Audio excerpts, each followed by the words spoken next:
Bueno, buenas tardes. El día de hoy vamos a ver la parte final de la unidad de hemostasia, que es el sistema fibrinolítico.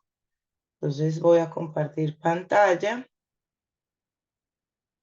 Vamos a ver dos partes. Una que es el sistema fibrinolítico como tal y la segunda que es trombosis. Me parece que es importante que ustedes tengan algunos conceptos básicos de trombosis porque el laboratorio como tal tiene un papel importante pues en el diagnóstico y seguimiento de las trombosis. Y el sistema fibrinolítico pues es cortico. Entonces, el sistema fibrinolítico, esperen, yo pongo el puntero. El sistema fibrinolítico o todo el proceso fibrinolítico comienza con la activación del factor 12. Recuerden que el factor 12 es el factor de contacto que inicia la vía intrínseca de la coagulación. Recordemos que estaba el factor 12 y las precalicreínas y el simógeno de alto peso molecular. Entonces, el factor 12 no solamente va y activa el factor 11, sino que también junto con las calicreínas van a activar el plasminógeno, que es la proteína inactiva, o su forma mejor inactiva de la plasmina, que es en realidad la proteína más importante del sistema fibrinolítico. Entonces, una vez que haya una reparación del daño endotelial, el factor 12 activado y las calicreínas lo que hacen es que permiten la activación del plasminógeno a plasmina. Esta digiere la fibrina y por último se da la disolución del coágulo. Eh, la fibrinólisis entonces es la parte final de todo el sistema de la coagulación porque ya es cuando ya tengo todo el endotelio reparado y lo que voy a hacer entonces es a destruir ese coágulo que estuvo formado para que se restablezca la circulación que estuvo ligeramente obstruida. La fibrinólisis se da como en dos, podríamos llamarla como, se divide en dos, en fibrinólisis primaria y fibrinólisis secundaria. La fibrinólisis primaria es la que se da continua en el cuerpo, la que cuando hay una formación del coágulo se presenta, pero también podemos presentar activación del sistema fibrinolítico en, eh, en escenarios, por ejemplo, como en el ejercicio intenso, la oxigenación insuficiente de los tejidos, es decir, cuando hayan escenarios de hipoxia, niveles bajos de glucosa o infecciones bacterianas. Esto hace entonces que se que se active todo el sistema fibrinolítico y que el paciente pueda presentar, por ejemplo, manifestaciones hemorrágicas. Como les mencionaba, la plasmina es la proteína más importante de todo el sistema fibrinolítico porque esta no solamente va a activar o va a tener un efecto sobre la fibrina, sino que también va a degradar el fibrinógeno que todavía no se ha convertido en fibrina, pero que está en riesgo de. Entonces, lo que hace es como un feedback positivo, inactivo la fibrina, pero también puede inactivar el fibrinógeno para que no se siga convirtiendo en fibrina. Y también va a inactivar el factor 5 y el factor 8. El sistema fibrinolítico entonces va a partir del plasminógeno. El plasminógeno es una proteína que vamos a ver más adelante, que se encuentra en las células endoteliales y sale a circulación en forma inactiva, es decir, como plasminógeno. Ese plasminógeno va a estar expuesto a la activación de unos activadores extrínsecos y de unos activadores intrínsecos. Los activadores intrínsecos son, como les mencionaba ahorita, el factor 12, perdón, las calicreínas y también el factor 11 activado. Pero estos tres son poco eficientes. Por lo tanto, si yo tengo un coágulo ya formado, voy a requerir de otro proceso que son los activadores extrínsecos. Entre los activadores extrínsecos tenemos el activador tisular del plasminógeno y las uroquinasas. Estos 5 activadores lo que hacen es que me van a convertir el plasminógeno en plasmina. Este va a hacer su proceso como tal de fibrinólisis, es decir, de degradación de la fibrina, y de ello van a quedar unos PDFs que son productos de degradación de la fibrina. Esos productos de degradación de la fibrina podemos encontrar dos tipos. Uno, que son los fragmentos. Estos fragmentos son los fragmentos X, Y, D y E. Y también uno que van a escuchar mucho de acá en adelante, que es el dímero D, que es una prueba, quizás es la prueba más conocida y más utilizada de todo el sistema fibrinológico. Entonces, los activadores extrínsecos, como les mencionaba, son el TPA, que es el activador tisular del plasminógeno. Como les mencionaba también, se encuentran las células endoteliales.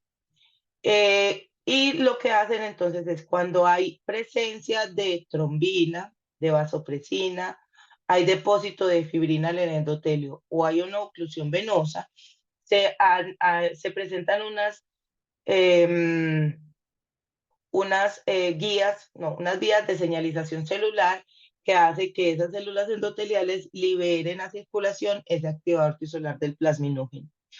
Es el principal activador fisiológico del plasminógeno y tiene una gran afinidad por la fibrina.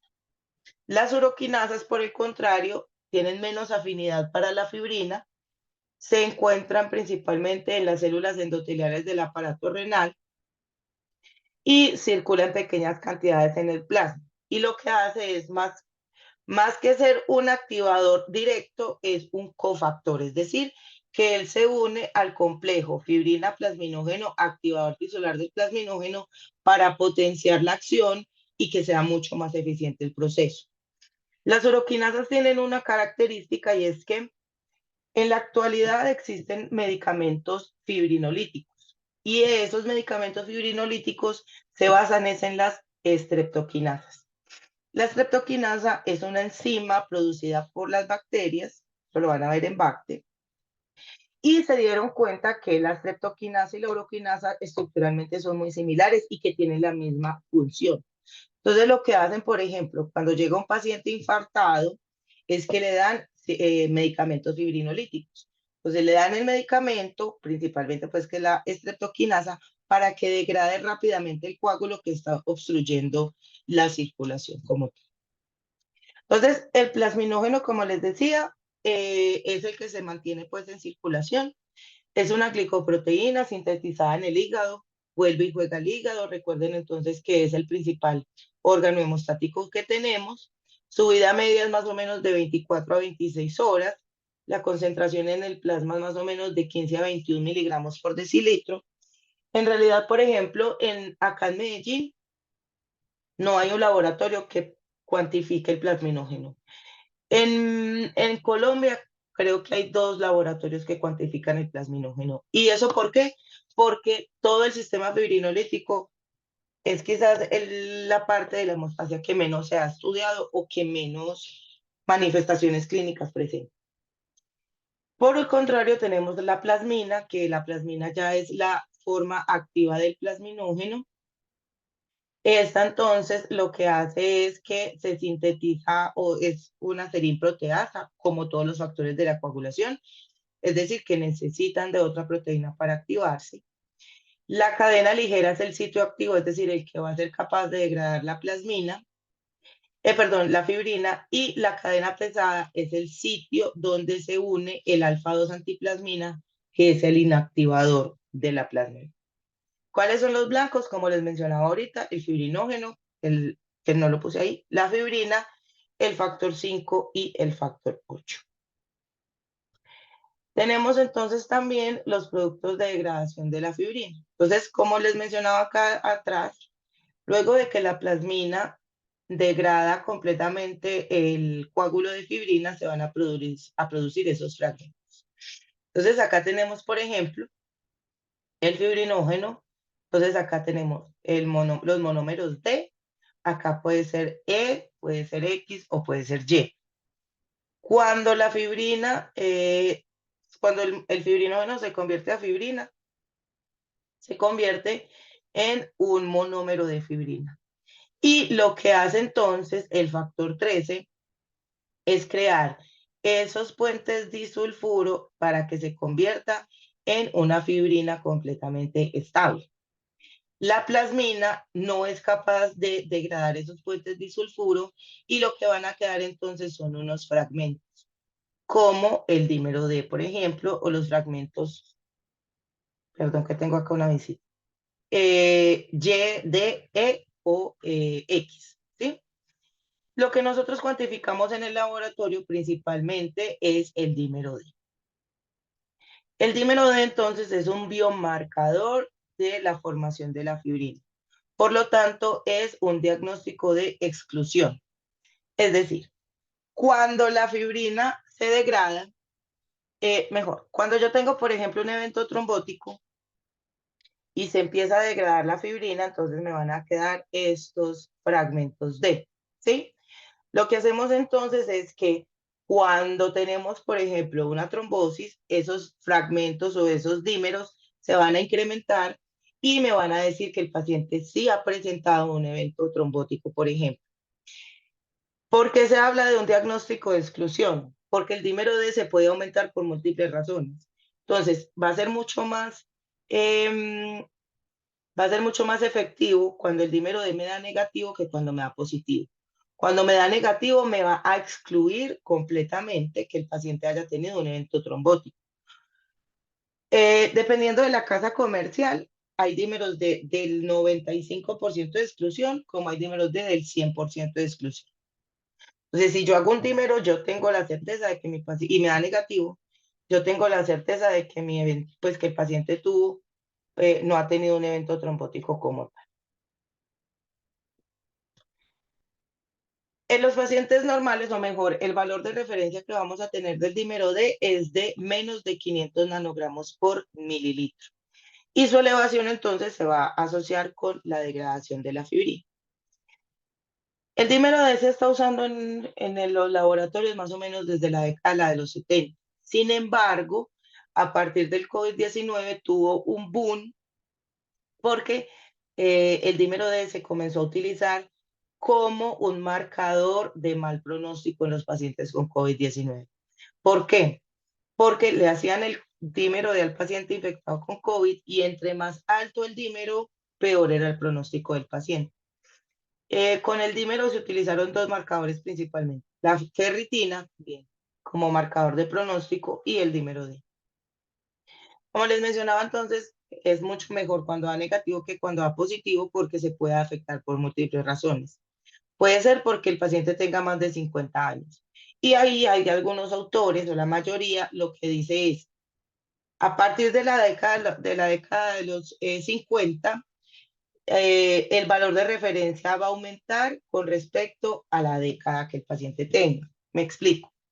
Si mi paciente tiene 60 años o está en la década de los 60, entonces lo que va a hacer es que ya el valor de referencia no va a ser 500, sino 600. Si está en la década de los 70, ya no va a ser 500, sino 700. ¿Y eso por qué se explica? Porque a partir de la década de los 50 o más de los 50, el organismo empieza a producir más coágulos y por ende los empieza más a degradar. Enfermedad cardíaca, niveles altos de lípidos o triglicéridos, enfermedad hepática, el embarazo también se puede considerar como una causa fisiológica del dímero D, traumatismo o cirugía reciente, y en las neoplasias, por ejemplo, las leucemias agudas, principalmente la promielocítica, que como ya le hemos mencionado en varias de las clases, se considera una urgencia hematológica. Sin embargo, entonces tenemos unos mecanismos de activación, principalmente entonces tenemos los activadores intrínsecos como el activador tisular del plasminógeno y las uroquinasas, y tenemos los activadores intrínsecos como el factor 11, el factor 12 y las calicreínas. Como todo en la coagulación, hay unos activadores y hay unos inactivadores. Yo fuera que necesito que se convierta la plasmina para que me degrade la fibrina, yo también tengo que frenar esa acción de la plasmina. Y esa acción de la plasmina yo la voy a frenar principalmente por tres inactivadores. El primero es el inhibidor del activador del plasminógeno o PAI-1. Ese PAI-1 está dirigido principalmente contra el activador tisular del plasminógeno. Y como la plasmina es la proteína más importante del sistema fibrinolítico, tiene dos inactivadores, la alfa-2 antiplasmina y la alfa-2 macroglobulina. El PAI-1 es una glicoproteína que se encuentra no solamente en el plasma, sino también en los gránulos alfa de las plaquetas. Este lo que hace entonces es cuando tengo el endotelio, pues cuando tengo un coágulo, el activador tisular del plasminógeno se va a aumentar. Pero llega un momento en que se satura tanto el sistema de activador tisular del plasminógeno que se activa el PAI-1 tratando de compensar esa concentración del activador tisular del plasminógeno. La alfa-2 antiplasmina se sintetiza principalmente en hígado y también se encuentra en los gránulos alfa de las plaquetas. Es una proteína plasmática que se une a la plasmina libre y de forma rápida e irreversible. Y también crea una interferencia de la unión del plasminógeno con la fibrina. Y tenemos la alfa-2 macroglobulina, que es una glicoproteína de origen hepático, que también se encuentra en el endotelio y en los gránulos alfa de las plaquetas. Es un inhibidor más lento porque no es específico como la alfa-2 antiplasmina. La alfa-2 macroglobulina es una proteína que ustedes van a ver que tiene otras funciones y por ende entonces se va a hacer un poquito más lenta su acción como tal. Las alteraciones congénitas del sistema fibrinolítico se pueden presentar por deficiencia, ya sea de los activadores o de los inactivadores.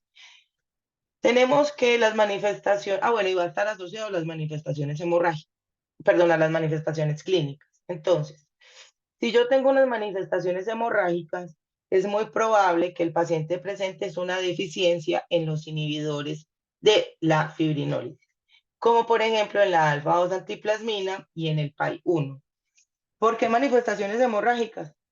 Porque la plasmina no tiene quien me la active, perdón, me la inactive, entonces sigue degradando la fibrina. Al no encontrar fibrina, va a inactivar también el fibrinógeno y por ende el paciente no va a tener fibrinógeno en caso de lo que lo requiera y por eso va a llevar a manifestaciones hemorrágicas.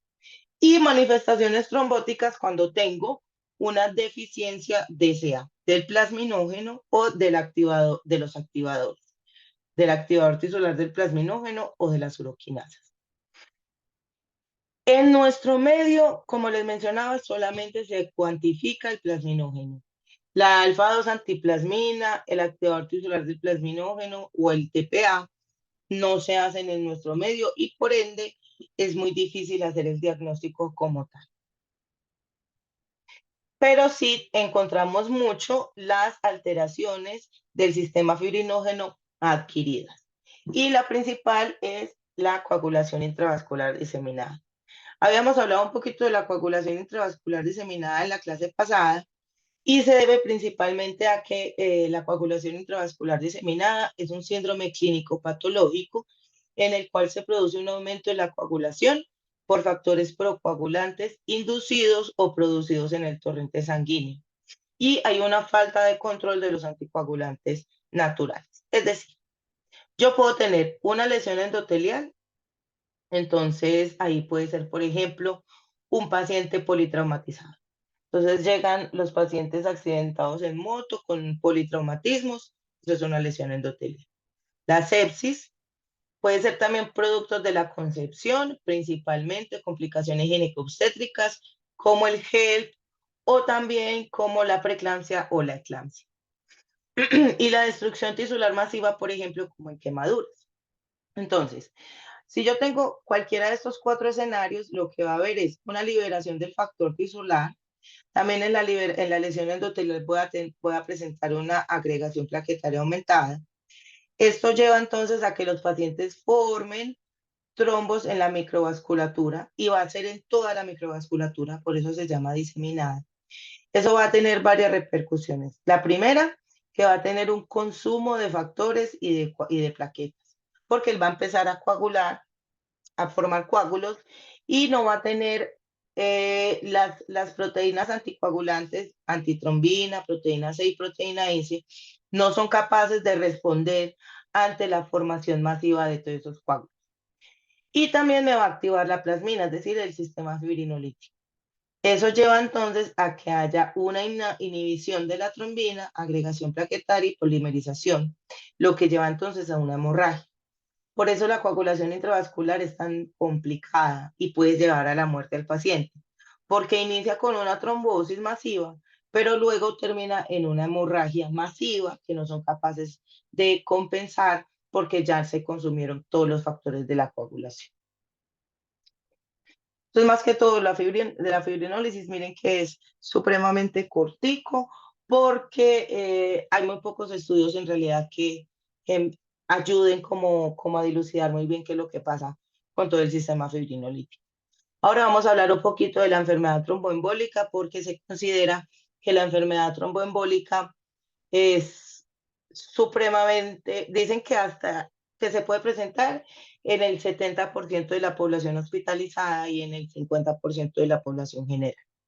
Entonces, la enfermedad tromboembólica es una enfermedad que se puede presentar en cualquier lecho, ya sea lecho venoso o lecho arterial, y abarca una serie de patologías debido a la formación del coágulo al interior del vaso.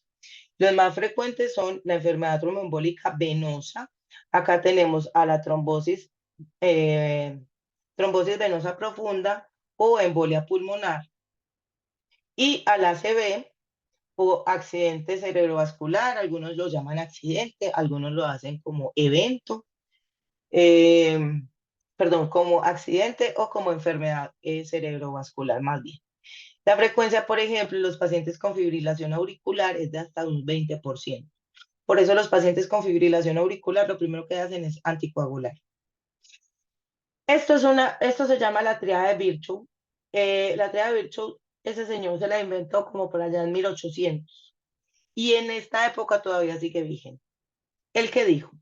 La enfermedad tromboembólica se puede presentar por tres razones, que son el estado hipercoagulable, es decir, que los factores de coagulación se aumenten de tal manera que se puedan activar solitos, que haya una lesión en la pared del vaso, que ahora hablamos más que todo, por ejemplo, es de la presencia de placas ateromatosas, o que haya un éstasis venoso, es decir, los pacientes, por ejemplo, con fibrilación auricular, pacientes con hipertensión arterial, que haya que esa éstasis circulatorio o éstasis venoso hace que el paciente entonces pueda presentar fácilmente un evento trombótico. ¿Cuáles son los factores de riesgo para presentar un evento trombótico? Vamos a definirlo entre riesgo alto, moderado y otros factores. Entonces tenemos los factores de riesgo alto, son aquellos pacientes que hayan tenido hospitalización por tiempo prolongado, aquellos pacientes que requieren o que han tenido una cirugía, por ejemplo, de rodilla y de cadera, que son supremamente lentos en su recuperación o relacionadas con el cáncer. Hay una relación muy marcada entre trombosis y cáncer. Inclusive hay algunos estudios que dicen que cuando un paciente tiene un evento trombótico inexplicable, que no se sabe por qué, este paciente se debe seguir en el tiempo porque es muy probable que vaya a desarrollar cáncer en los próximos 5 años. Entonces hay una relación importante. Inmovilización por tiempo prolongado, por ejemplo, reposo en cama o inclusive viajes de larga duración, como los viajes transatlánticos. Los riesgos moderados son todos pacientes, aquellos que sean mayores de 60 años y que tengan una historia personal o familiar de eventos trombóticos. Es decir, que mi papá, mi mamá, mis hermanos, mis abuelos mis tíos hayan tenido un evento trombótico. Y otros factores, la obesidad se considera como un factor de riesgo para el evento trombótico, embarazo o parto. El embarazo o parto se considera un estado protrombótico porque eh, los factores de coagulación, principalmente en el último trimestre, se aumentan marcadamente.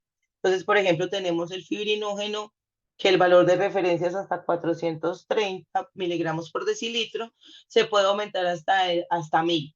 Entonces, la paciente puede dar 1000 de fibrinógeno. Fumar y el alcoholismo también puede presentar un riesgo. Esa es la cola de la gata. ¿Por qué hacer búsqueda de las causas? ¿Por qué si yo tengo un paciente que ha presentado un evento trombótico, tengo que buscarle las causas? Primero, porque permite explicar el por qué el episodio. Entonces, Hay mujeres que les da una trombosis, pero ¿por qué me dio a mí? ¿Por cuáles fueron mis causas? Su conocimiento puede implicar conductas terapéuticas específicas, es decir, si yo sé cuál es la causa de la trombosis, pues yo no, el médico. Si el médico sabe cuál es la causa de la trombosis, va a definir la intensidad y la prolongación del tratamiento.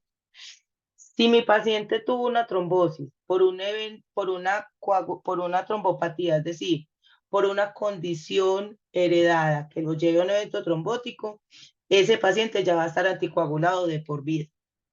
Pero si, por ejemplo, fue por una causa transitoria, como el uso de anticonceptivos orales, o que fue por una inmovilización prolongada, pues a esos pacientes se les va, por ejemplo, hay algunos que se los anticoagula un año, hay otros que se los anticoagula solamente 6 meses. Entonces, dependiendo de la causa, va a interferir en la prolongación y en la intensidad del tratamiento. Particularidades farmacológicas, ¿por qué? Como les mencionaba en la clase pasada, hay algunos anticoagulantes orales nuevos, como por ejemplo el apixaban, edoxaban, rivaroxaban.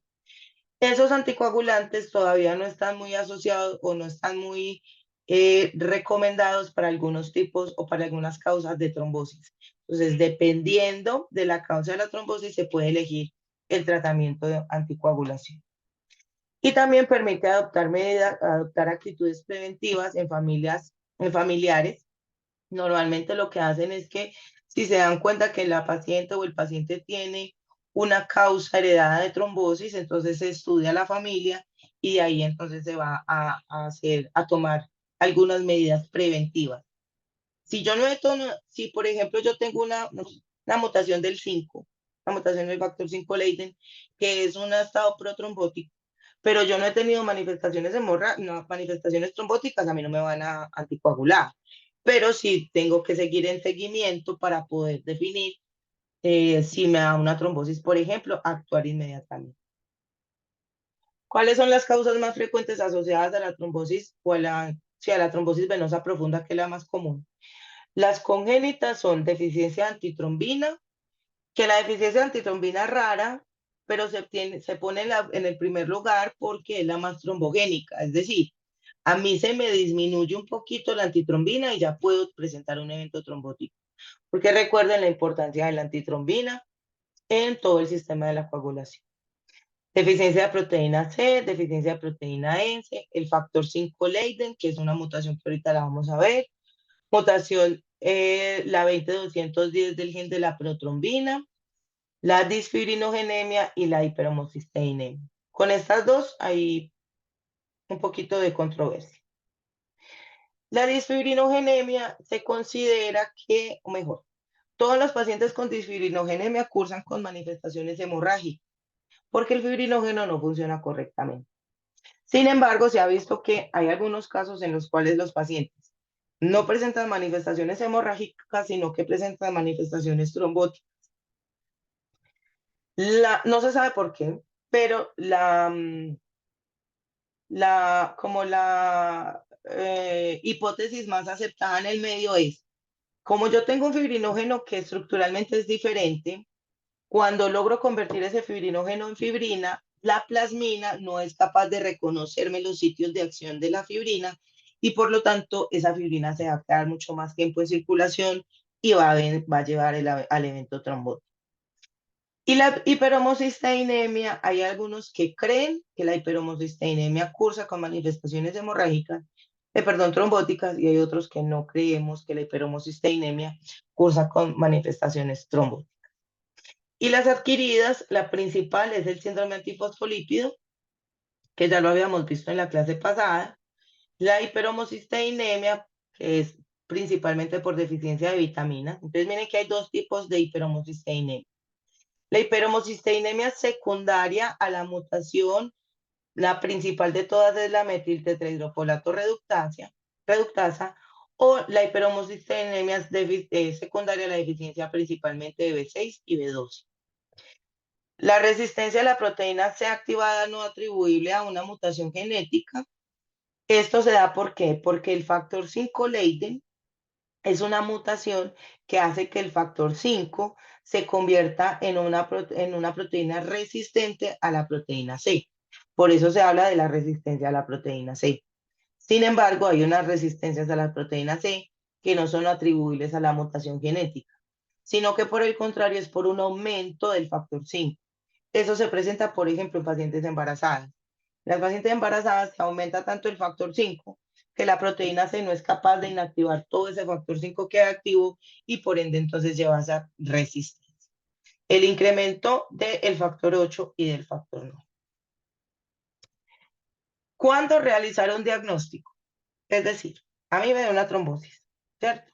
¿Cuándo me deben realizar el evento trombótico?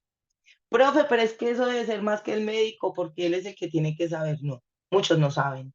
Entonces mandan al pobre paciente con la lista de exámenes a los 15 días después de haberle dado el evento trombótico. Y está en la responsabilidad de nosotros del laboratorio decirle, no, si yo le hago esto ya, todo le va a dar positivo y va a repercutir en qué, en que el paciente se quede anticoagulado de por vida. Entonces, ¿cuándo no se debe realizar? En el evento agudo. Y consideramos un evento agudo hasta 3 meses después del evento trombótico.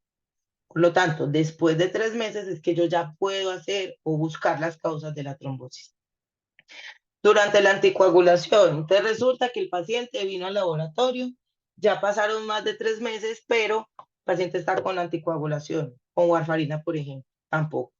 Nosotros no suspendemos el medicamento, simplemente conversamos con el médico, le decimos, doctor, pasa esto, el paciente está con warfarina, eso va a interferir en algunas de las pruebas que hacemos. Y ya ellos lo que hacen entonces es que crean como una serie de estrategias para poder hacer las pruebas sin que corra riesgo el paciente de que le vuelva a dar un evento trombótico. Y tampoco se puede hacer antes de los 90 días postparto porque también se considera como un evento agudo después de semejante suceso. ¿Cuándo realizarlos? Después de los 3 meses del evento, después de 2 días de suspendida la heparina o después de 2 semanas suspendidos los comarínicos como la warfarina. Después de 30 días de suspendida la terapia hormonal.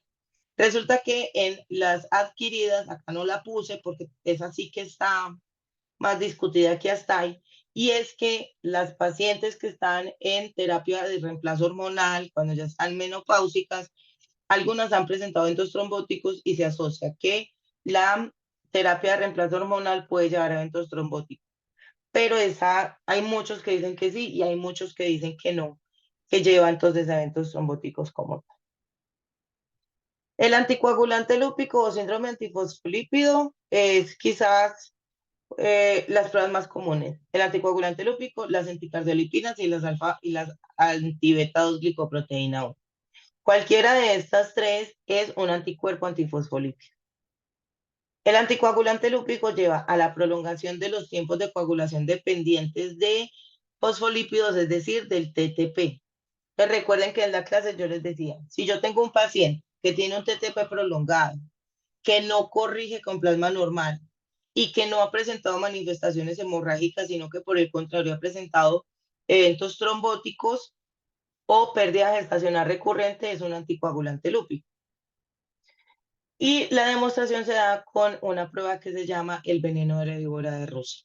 Eso lo vamos a ver cuando veamos el taller. Yo les voy a explicar muy bien cómo es que se hace esa prueba, cómo se hacen los cálculos, como para que la tengamos más clarita, pero ahí sí necesito que estemos personales. Los anticuerpos anticardiolipinas se hacen por medio pues, de una lista normal, se cuantifica la IgG y la IgM y deben dar por encima de 40. Lo mismo que los anticuerpos antibeta 2 glicoproteína 1. Un paciente puede tener un anticoagulante lúpico positivo, anticardiolipinas y antibeta 2 glicoproteína 1 negativo. O puede tener las tres o puede tener dos. Dependiendo de la cantidad de anticuerpos, va a ser el mayor riesgo. Es decir, si yo solamente tengo unas anticardiolipinas, voy a tener un menor riesgo a que si tengo anticardiolipinas y anticoagulante lúpico juntos. O los triple positivos. Luego tenemos la antitrombina y la proteína C. te cuantifica la prueba funcional, es decir, con sustratos cromogénicos. Esto es muy importante, ¿por qué? Porque, mejor dicho, se puede hacer la prueba funcional o también se puede hacer la prueba cuantitativa con sustratos cromogénicos. Con sustratos cromogénicos es la más recomendada porque esta no se va a ver afectada por la presencia de anticoagulantes. La anticoagulación con heparina inactiva o inhibe la acción de la antitrombina y la anticoagulación con warfarina inhibe a la proteína C. Entonces, si yo hago la prueba funcional, si estoy con anticoagulantes, voy a dar estos dos disminuidos. Si por el contrario hago sustratos cromogénicos, él me va a cuantificar en realidad cuánta proteína tiene. Y la proteína S se hace una inmunológica libre, que es la más común de todas. La resistencia a la proteína C activada se hace una prueba también que la vamos a ver en el taller. Es una prueba con un PTT con proteína C activada y una prueba sin proteína C activada. La homocisteína en ayunas y también se hace la mutación del factor 5 y del gen de la protrombina por PCR. Entonces, como el más común de todos es el anticoagulante lúpico y el que le saca canas a todo el mundo, vamos a hablar un poquito de él. El anticoagulante lúpico en el 2020, las guías que teníamos antes del 2020 venían desde el 2009 y ahí no tomaban en cuenta, por ejemplo, los anticoagulantes directos como rivaroxaban, apixaban, porque apenas estaban saliendo al mercado. En el 2020 sacaron la nueva guía, la guía de recomendación para la estandarización de el anticoagulante lúpico y de los anticuerpos antifosfolípidos y habla entonces de la precaución que se debe tener en pacientes, por ejemplo, con procesos inflamatorios y que tengan una PCR aumentada, aunque ustedes saben pues que la PCR se aumenta por cualquier cosa, hasta por un estornudo, como decimos nosotros. No se recomienda tampoco realizar al momento agudo, solo si se sospecha entonces de un SAF catastrófico, que es un SAF catastrófico, es que el paciente está presentando triple positividad en los anticoagulantes, perdón, en los anticuerpos antifosfolípidos y que está presentando trombosis en diferentes partes del cuerpo, principalmente trombosis renal y trombosis hepática. Y da unos consejitos en la realización e interpretación del anticoagulante lúpico. Se debe hacer primero un aborde de la clínica del paciente. ¿Por qué? Porque si yo tengo un paciente que ha tenido eventos trombóticos, ya sean arteriales o venosos, o tiene menos de 50 años, o ha tenido pérdida gestacional recurrente, o ha tenido retraso en el crecimiento fetal, son pacientes que son muy probables que tengan un anticoagulante lúpico positivo. Debemos seleccionar un PTT que sea sensible al anticoagulante lúpico, es decir, uno que sea principalmente con activador de sílica. La prueba de mezclas para ver si corrige o no corrige, y el veneno de la víbora de Russell o una prueba que apenas está saliendo al mercado que se llama sílica clotting time. Acá simplemente vemos cuáles son la clínica del paciente que más se puede presentar. Eso lo vamos a ahondar un poquito en el taller. La prueba de mezclas, también lo vamos a ver en el taller. Esto también se los voy a explicar mejor en el taller, que es cómo se hace el diagnóstico del anticoagulante lúpico. Y esto es muy importante. ¿Qué hacer cuando yo tengo un paciente anticoagulado, pero el médico le dice, qué pena, pues yo necesito hacer el anticoagulante lúpico?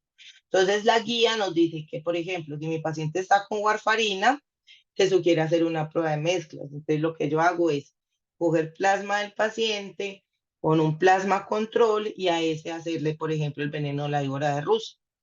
Pero si mi paciente está con los anticoagulantes directos, a ese paciente se le debe suspender el medicamento al menos 48 horas, porque estos anticoagulantes directos dan un 100% de falsos positivos en el anticoagulante lúpico. Bueno, y acá también entra mucho el laboratorio y es cómo vamos a nosotros, o mejor los médicos, cómo evalúan la terapia anticoagulación. Entonces, en el laboratorio utilizamos para los cumarínicos, es decir, para la warfarina, una prueba que es el INR, eso lo vamos a ver en el laboratorio. Los anticoagulantes directos, se puede hacer una prueba de diluciones de trombina, para las heparinas y para los anticoagulantes directos, el antidiazepam. ¿Qué pasa con la warfarina? La warfarina es un anticoagulante oral que inhibe la formación o que inhibe mejor a los factores vitamino K dependientes. ¿Cuáles son los factores vitamino K dependientes? El 2, el 7, 9, 10, proteína C y proteína E. Es metabolismo hepático, excreción renal y el antídoto es vitamina K. Entonces al paciente se le pone vitamina K.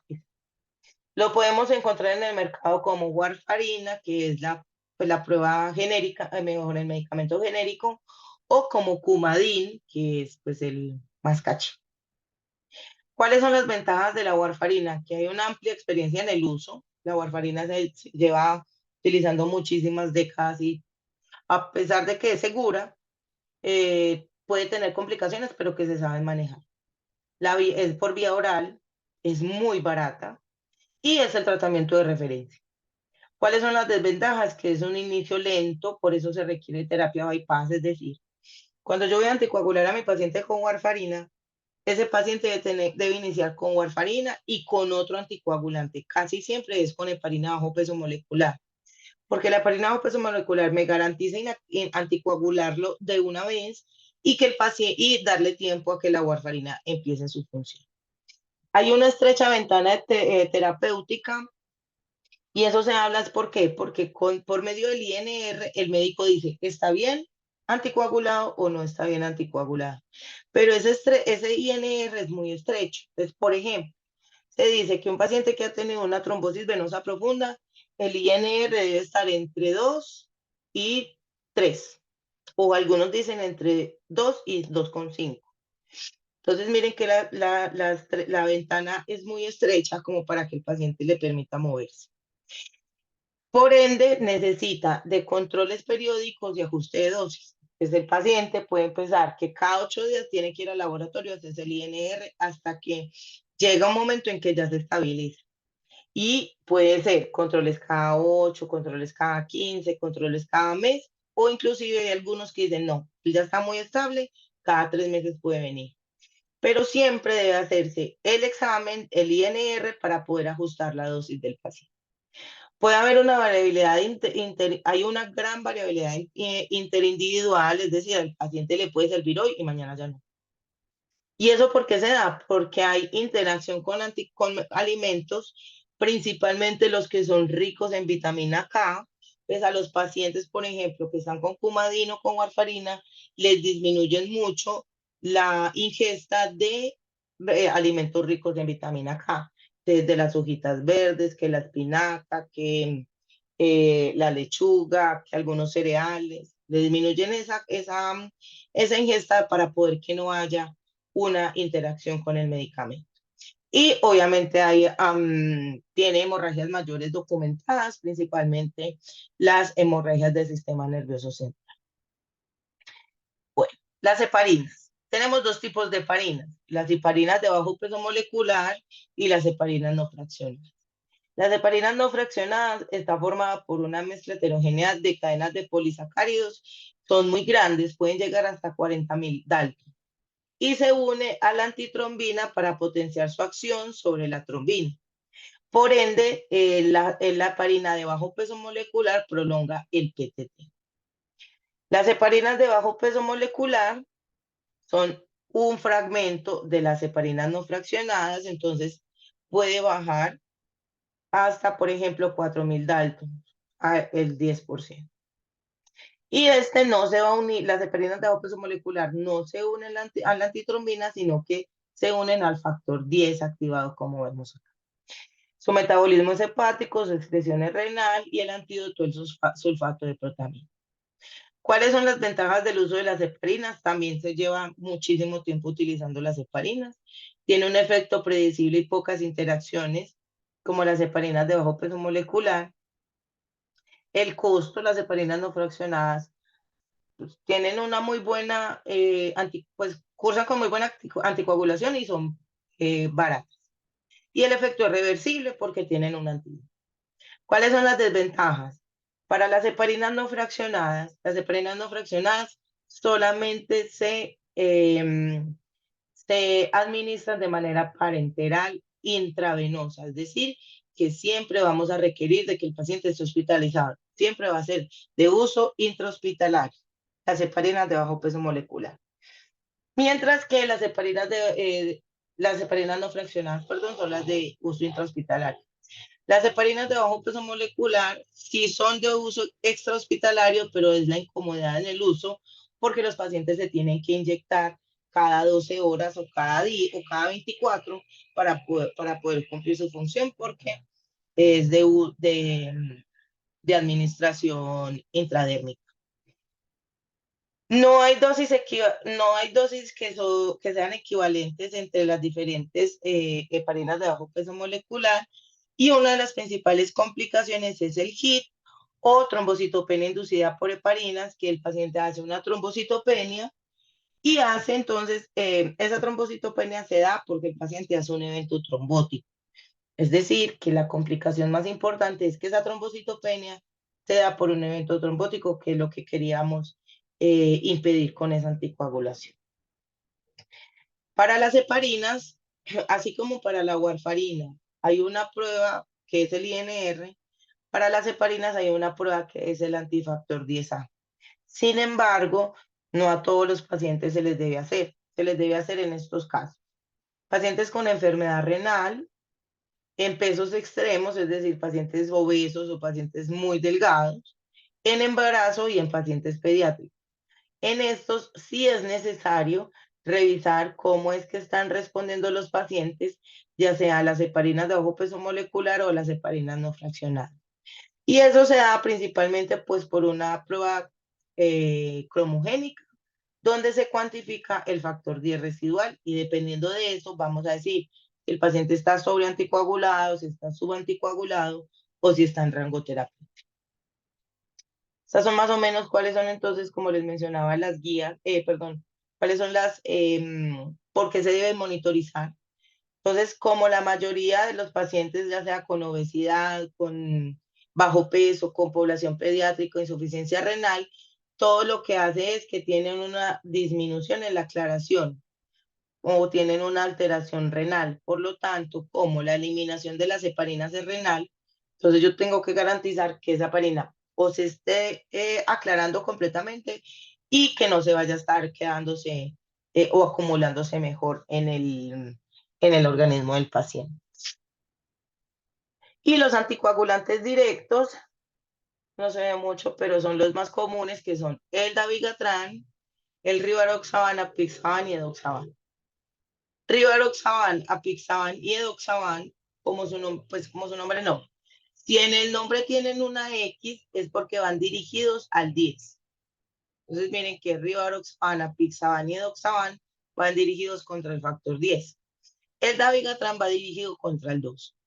¿Qué es lo bueno de estos medicamentos? Que son orales, que van directos contra pues contra un factor específico, tienen una muy buena vida media, por lo tanto los pacientes inclusive pueden tomarla cada 12 o cada 24 horas y que tienen muy poca interferencia con los medicamentos, a diferencia, por ejemplo, de la warfarina.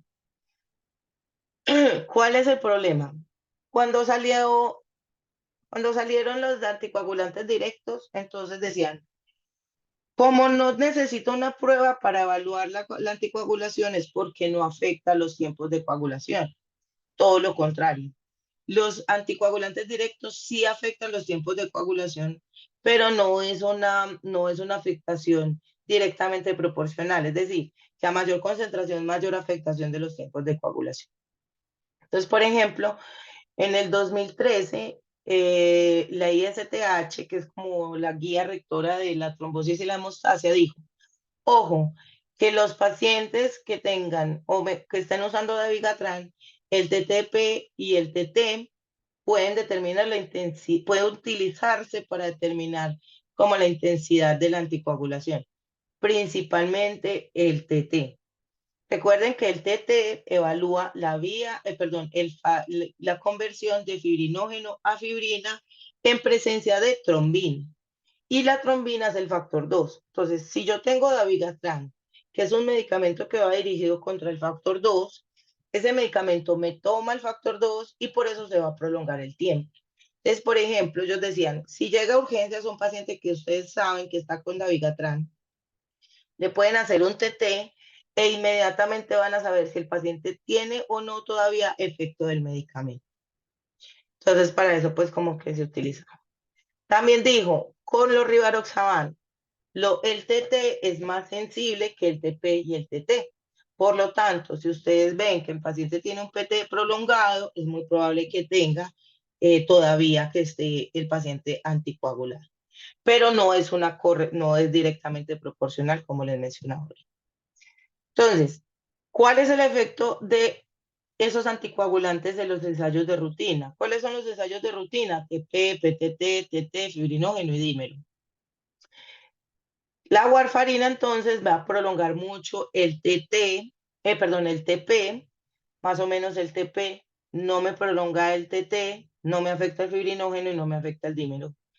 La warfarina, ¿por qué me prolonga tanto el TP? Porque recuerden que en la vía extrínseca de la coagulación es factor 5, perdón, factor tisular que me activa el factor 7 y el 7 a los comunes. Y como el 7 es un factor vitamina K dependiente, entonces por eso es que se va a afectar tanto, porque la warfarina inhibe los factores vitamina K dependientes. La heparina no fraccionada y las de bajo peso molecular. La heparina no fraccionada puede o no afectar el TP, pero se afecta mucho el TT, perdón, el TTP y el TT. Las de bajo peso molecular, mire que pueden o no afectar el TTP. Y los directos, miren que sí afectan, pues los rivaroxaban y apixaban no afectan el TT, pero sí afectan los otros tiempos de la población. Si yo tengo un paciente que está con warfarina o con los inhibidores directos de la coagulación, me pueden dar unas falsas deficiencias si yo cuantifico los factores de la coagulación.